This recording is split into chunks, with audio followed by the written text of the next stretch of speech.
Welcome to the podcast series Talking Success, connecting the global FinTech community. I'm Catherine Brassell, and today I'm joined by Darlington Onyeagoro, who is the co-founder and CEO at Aladdin Digital Bank in Nigeria. With Africa's economy powered by small, medium businesses and freelancers who are currently migrating their businesses online, they're often faced with severe identity and fraud issues.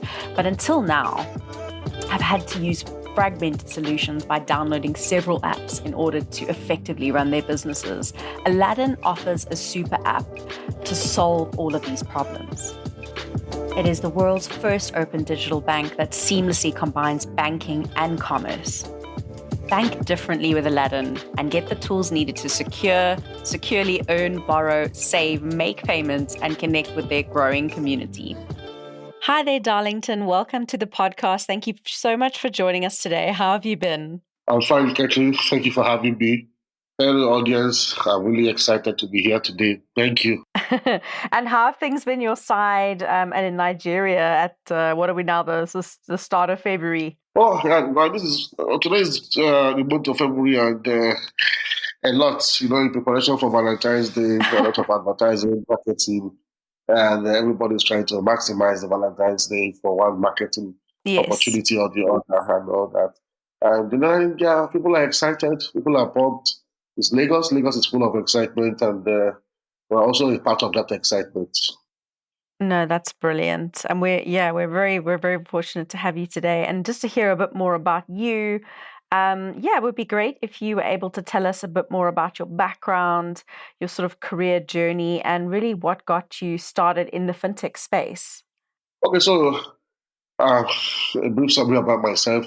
I actually read mechanical engineering, but while I was in school, I had this common urge to become a banker. Yeah. I used to tell my friends those days in school that I'm going to be a banker. And they're like, wow, why are you studying mechanical engineering?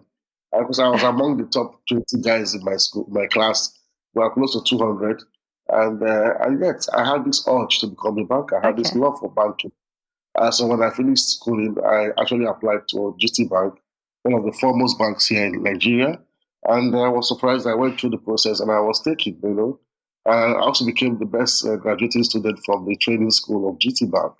But unfortunately, I found myself, not unfortunately, somehow I found myself in marketing, in the marketing department. Yeah. And so I was being the best graduating student. Normally, I should be able to select which department of the bank I would love to work with. But somehow I was cajoled and I ended up so being a marketer. So I was in market when I realized that the bank had so many products, but there was still a gap in the product lineup, all right? They had products for kids, for teenagers, adults, but they didn't have any products for young people. They didn't have any product for young people for 18, 19, 20, 21, 22 bracket. And that was a very huge part of the population. Mm-hmm. Africa has one of the youngest population in the world today. A lot of Gen Zs are actually Africans. So we need to design something special for them. So I came up with a product for the Gen Zs in Nigeria. Okay. And the bank bought into that idea and moved me to product development department. So that's how I began my career in designing product strategy and the whole 9 yards. So from GT Bank, I got a job with Diamond Bank. I was also part of the strategy team in Diamond Bank. I was part of the MIS team. So our job was to provide insights using data analytics to provide insights to close to 300 branches of Diamond Bank today. And from there, I moved to a microfinance bank, the Pan-African microfinance bank called Primera.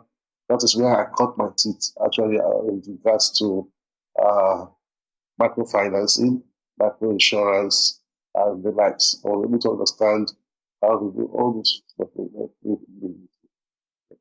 to grow personally. Then from there, I got a call from Opera. Opera is the Norwegian firm that actually owns the Opera mini browser. But I actually got this call through Talent in the Cloud because Talent in the Cloud was the company that they partnered with to hire for certain roles in Nigeria. So they were expanding to Africa, but they had a FinTech plan for Africa, not just the Opera News, Opera browser. They wanted to launch a subsidiary called OPay in Africa Yes. with $100 million fund. So I was lucky enough that Talented Club found me at the right time. I got the job as one of the founding directors of OPay. And today, OPay is a $2 billion Yes, unicorn. it's done I'm extremely the well. only, yeah, I'm probably excited to be among the five founding directors of OPay in Nigeria. And I became also the MD of OCAS. It is a company of OPay, working on $1 billion for the last year.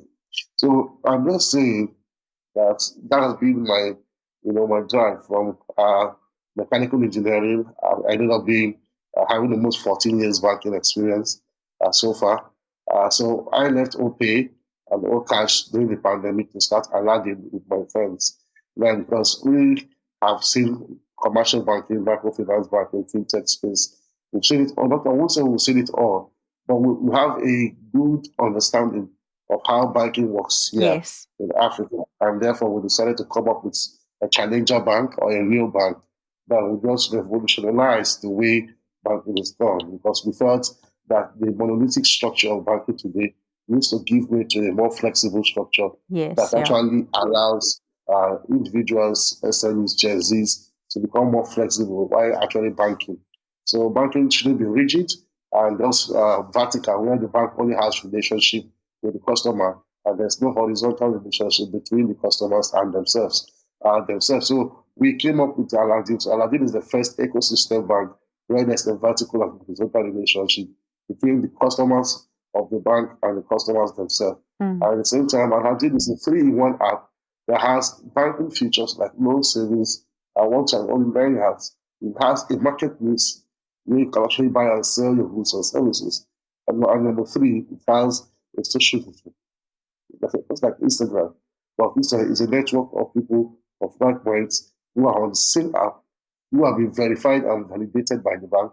So you are dealing with safe people on the same app. So you have a social community that's active. Yes. You have a marketplace.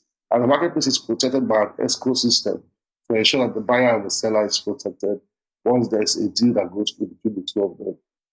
We're trying to revolutionize banking by providing an ecosystem of solution. And I also mentioned that we are the first bank that allows particular horizontal relationship between our customers. And as a super app, we have this three-in-one solution. So we have a super app that has banking features like savings, loans, investment, what do you call it, payments, bills Yes. payment, remittance, insurance, pension.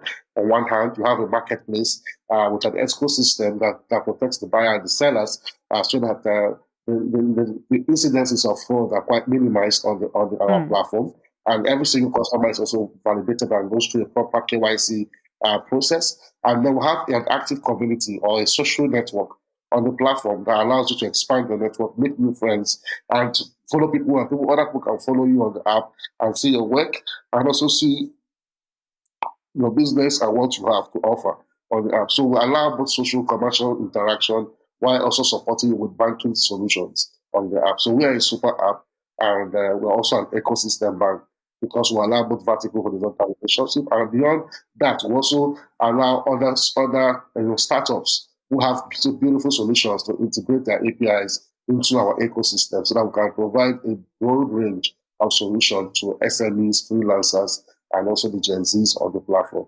So that's how we're different from every other startup. No, that's brilliant.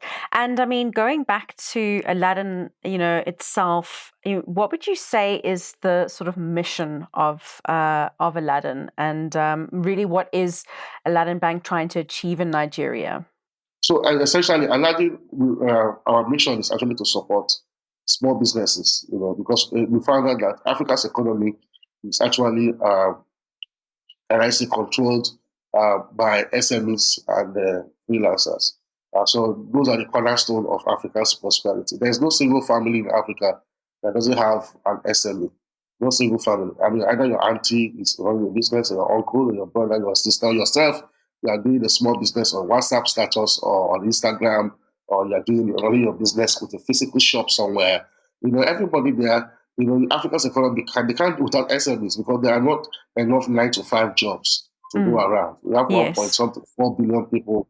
There are not enough 9 to 5 jobs. So the truth is that SMEs need to be supported. But we are able to look at the issues that face these SMEs: lack of structure, lack of access to finance. Some of them who managed to migrate online are defrauded because some of the platforms we have today, they are not built originally for business. Platforms like Instagram, Facebook, and or Snapchat or whatever, they were built as social networks. They were not built actually for commercial business, but they are trying to evolve into that. But they don't have the features to protect you as a business person. So these are some of the issues we've seen, and we realize that most of the SMEs have to download multiple apps just to run their business effectively online. They have to have an app for loan, an app for invoicing, an app for inventory, an app for savings, an app for investment, No, and it's a all lot of that. So apps. that's why we came up a lot of that, just to run your business. So we looked at all these issues and said, how do we help SMEs? Because if we can help SMEs, then we're actually helping Nigeria's economy, you're also helping Africa's economy, because they are the centerpiece of this economy. So that is why we are focusing on SMEs. And the beauty is that Africa has the youngest population among all the other continents. And this young population, because there are no 9 to 5 jobs, most of them have two paths: either the path to crime or the path to becoming a small business. And that is why most of them today are selling on Instagram. If you go to Instagram, they're selling accessories, they're selling fashion, food, all kinds of stuff, just to put food on the table. So as these Gen Zs begin to mature into adulthood, they begin to realize that they have to actually do something to survive.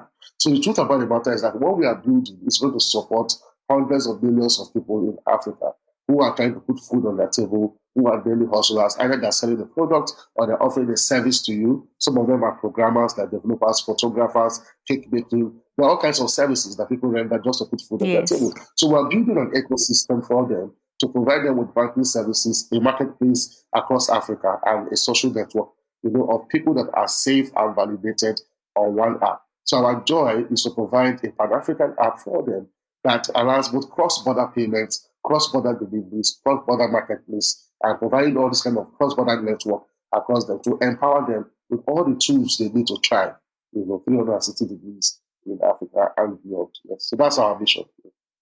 Brilliant. And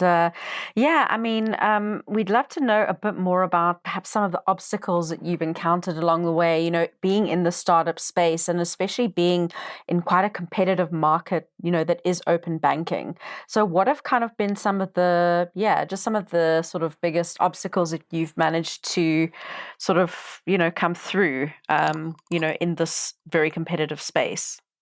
Okay, so like you mentioned, in a very competitive space, we have a couple of other fintechs also trying to solve one aspect of the problem or other. And one of the challenges we have as fintechs or startups in Africa is the issue of funding. Funding is a big problem, a big obstacle. If you have a very big vision, you need, the right amount of mixture of funds, either debt or equity, to actually make these things happen. If you want to give loans, you need on-lending facility, you need equity at the same time for marketing purpose. If you don't market your product or your app, nobody will know you're existing, right? And you also need money for operational expense, to hire the right people, the right developers, the right team, together. They won't work for free. Even if they want to do pro bono, I mean, there's a limit to which pro bono or volunteerism can work. So you need to hire people who are well paid and who are happy doing what they are doing as a team. So funding is a critical problem. I know that last year Africa had close to 4 point something billion inflow into the continent for startups. And we still believe that more is still going to happen this 2022. So that's one thing. Number two, again, is actually there's a dearth of the quality developers. I mean, developers that understand mobile app, mobile banking, that understand AI, logistics, and so on, AI, machine learning, because the world is going, actually from tangibles to intangibles. Now today you have things like NFTs, crypto, you have things like metaverse. You want guys who are progressive in knowledge. We need high quality developers, and then in Africa it's a problem. So that's why we have the it is a likes of big talent problem. in the cloud to actually help us source out for quality people, across Africa. And when you find them, because of the competition, they are quite expensive. Because some of them can do remote jobs from Africa and they're working for someone in Germany or someone in America, while they're Yes, in yeah. Africa and they're getting paid in dollars, and you are offering them your local currency. So that's one of the challenges today: getting the right developers, getting the right team, to work with you on your vision. Is some of the challenges of Africa. Then number three is regulation. Sometimes because of the way fintechs, the speed at which fintechs execute, the regulators are usually left behind, and they don't understand some of these fintech concepts, and they actually begin to attack some of the fintechs in our country.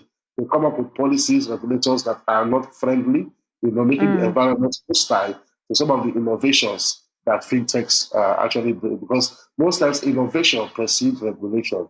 When you innovate, the regulation begins to catch up into innovation. And sometimes, That's a good point. yes, they begin to attack. And sometimes, so regulation is sometimes a problem, that some of the things that we're actually facing that is actually hindering the pace at which we innovate, the pace at which we design these products. I'm with you. They certainly do have to, we almost need to work hand in hand. And talking a bit more about yourself, and, of course, as a leader, you're building your teams. And I know you mentioned hiring, sort of retaining, developers, for example, can be a challenge. But how do you actually go about selecting the people that you're working with and building your teams at Aladdin? And as a leader, what are some of your strengths in terms of driving their performance and just getting the best out of your people? So, I mean, Aladdin we have been a little bit, I would say, lucky getting the right developers. I mean, we have developers, we don't pay them so much because we are still in our pre-seed round, trying to raise our pre-seed round of $1 million on WeFunder.com. So most of the guys who have been working for us for some time now, they've been working because they believe in me and they believe in the vision. So Yes. we're not even paying them as much as we should pay them, but I'm able to sell the vision to them. And sometimes in life, young people want to be part of something they are proud of. I mean, Yes. it's okay. I was part of the team that built the Aladdin app, and this Aladdin app is quite unique. It's different from every other neobank out there. There's no bank like that in Africa. And I'm proud to say I was part of the dev team that does it. So I've been lucky to get people who love the vision, who have been with me for 12 months, 13 months now, 14 months now. I mean, some of them really underpaid if we look at the market standards, not because we don't want to underpay them, but because we do not have the requisite financial resources to meet it. But they love the vision. And when they love the vision, they also sell the vision to their friends who are also developers. And most of the people, I see a lot of people, they bring their friends who they went to school together, their colleagues in college, and they say, come and work for Aladdin. And they come, they also hear the vision, they love the vision, they join the team. And we have been very, very fortunate in that regard. And we don't want to remain like that. That's why we're trying to raise funds. Today we're raising pre-seed round on WeFunder.com/Aladdin. And go to our page. We've raised over $400,000 already. Wow. As we chase our $1 million target on the platform, with a minimum of $100 actually. You can be part of the Aladdin family and you can have and get access to shares. So with $100 minimum, you can get shares in Aladdin today on WeFunder.com/Aladdin. So go to our page, go and see all the details about us, all the questions you want to ask. You can ask it there. We'll answer your questions. And we want you to become a part of the vision. So, I mean, actually, that's been our story. Word of mouth, referrals, and being fortunate enough to pass the vision. So that's one of the strengths I have as a leader. Ability to sell the vision to people around me. Amazing. Sometimes it works, sometimes it doesn't work. But once I'm able to push and say, this is what we're trying to build, it has really helped me to keep the team cohesive up to now. Yes. Yeah, it must certainly make a big difference if people are personally invested in the mission, and they can watch the growth, which is a very exciting space to be in.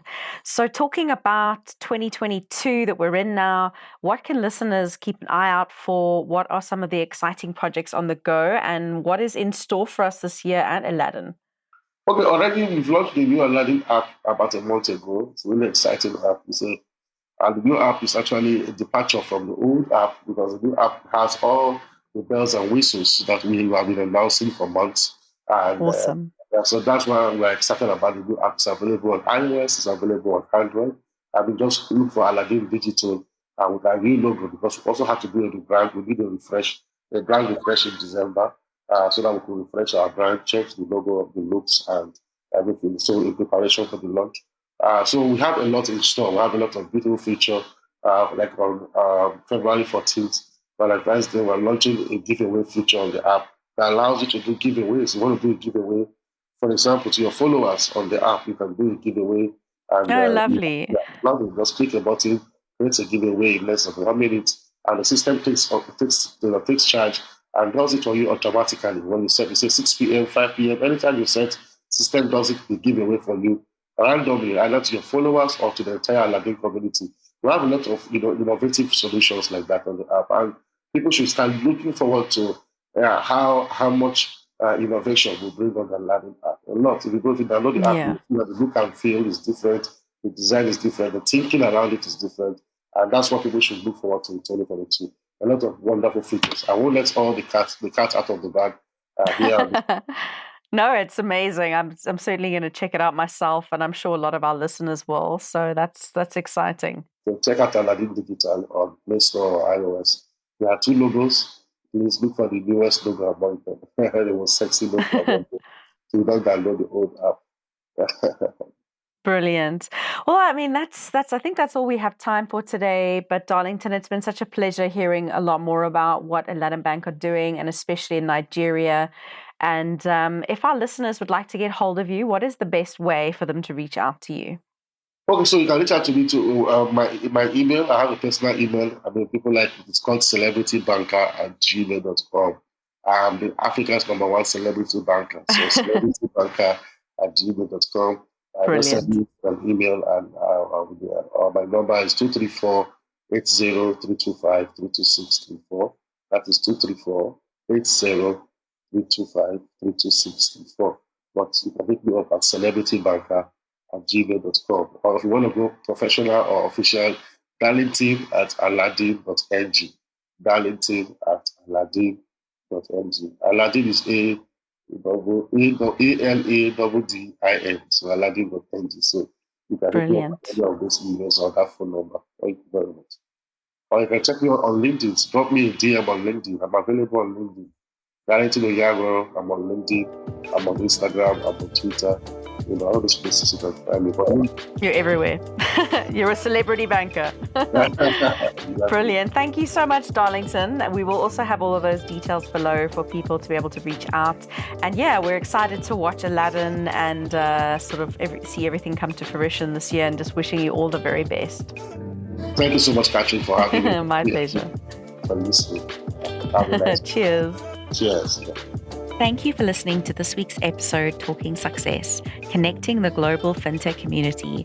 Please follow us on LinkedIn under Talent in the Cloud, or if you're interested in exec talent, expanding your FinTech team, or you yourself are looking for an exciting change in your career, please check out our website, talentinthecloud.io.